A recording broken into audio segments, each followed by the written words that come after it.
प्रभु आप लोगों के साथ हो और आपकी आत्मा के साथ। संत लूकस के अनुसार पवित्र सुसमाचार। हे प्रभु तेरी महिमा हो।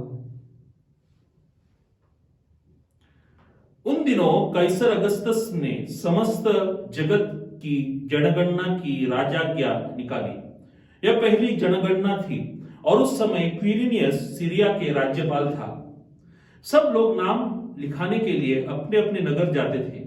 यूसुफ दाऊद के घराने और वंश का था, इसलिए वह गालिलिया के नाजरेत से यहूदिया के दाऊद के नगर बेथलेहम गया, जिससे वह अपनी गर्भवती पत्नी मरियम के साथ नाम लिखवाए। वे वही थे जब मरियम ने गर्भ के दिन पूर्ण हो गए और उसने अपने पहलौठे पुत्र को जन्म दिया और उसे कपड़ों में लपेटकर चरनी में लिटा दिया, क्योंकि उनके लिए सराय में जगह नहीं थी।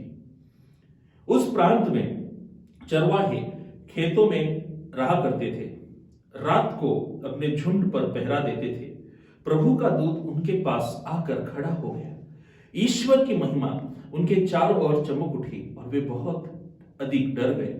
स्वर्गदूत ने उनसे कहा, डरिए नहीं, देखिए मैं आपको सभी लोगों के लिए बड़े आनंद का सुसमाचार सुनाता हूं। आज दाऊद के नगर में आपके मुक्तिदाता प्रभु मसीह का जन्म हुआ है। यह आप लोगों के लिए पहचान होगी, आप एक बालक को कपड़ों में लपेटा और चरनी में लिटाया हुआ पाओगे। एकाएक उस स्वर्गदूत के साथ स्वर्गीय सेना का विशाल समूह दिखाई दिया, जो यह कहते हुए ईश्वर की स्तुति करता था, सर्वोच्च स्वर्ग में ईश्वर की महिमा प्रकट हो और पृथ्वी पर उसके कृपा पात्रों को शांति मिले। प्रभु का सुसमाचार। हे क्रिस्त तेरी स्तुति हो।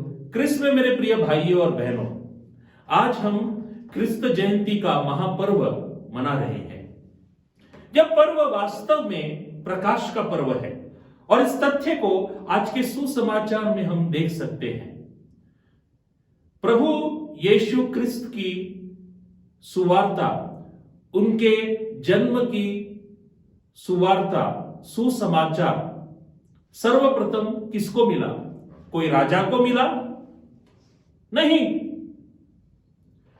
कोई बड़ा अधिकारी को मिला? नहीं।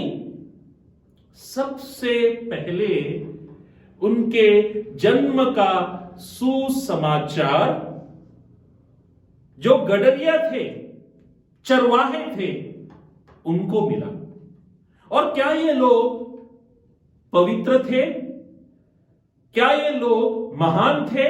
नहीं। ये लोग सामान्य यहूदी मानवी के नजर में पापी थे, अशुद्ध थे।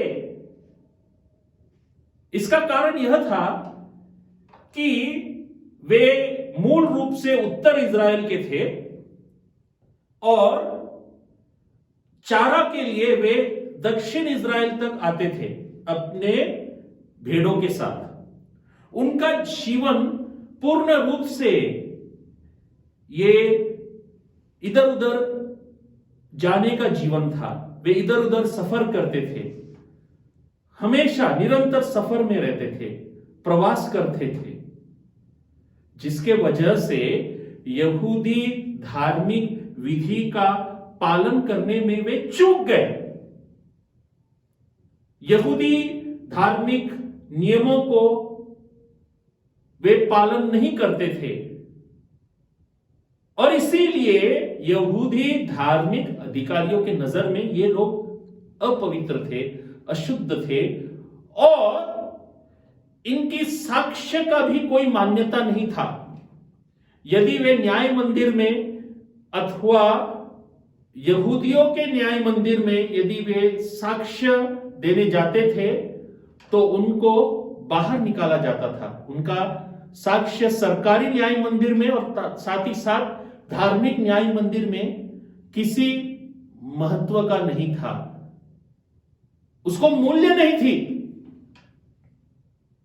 इसके बावजूद प्रभु यीशु क्रिस्त के जन्म का सुसमाचार सर्वप्रथम इन्हें मिलता है और इस तथ्य को हम संत लूक के संपूर्ण सुसमाचार में देख सकते हैं। प्रभु किन लोगों को अपने पास आने का न्योता देते हैं? जो वेश्याएं थी, जो नाकेदार थे, उनको पास करते हैं, उनके अंधकार रूपी जीवन में प्रकाश लाते हैं और अंत में अपने क्रूस मरण को स्वीकारते हुए वे उस पापी चोर को क्षमा करते हैं। उस पापी चोर को कलीसिया का सर्वप्रथम संत के रूप में घोषित करते हैं, उसके अंधकार रूपी जीवन में प्रकाश लाते हैं। तो आइए आज इस महान पर्व को मनाते हुए हम प्रार्थना करें, हे प्रभु, क्रिस्त जयंती का पर्व मनाते हुए मुझे तेरी रोशनी को मेरे गरीब, दुखी एवं बीमार भाई बहनों में फैलाने की कृपा प्रदान कर। आमीन।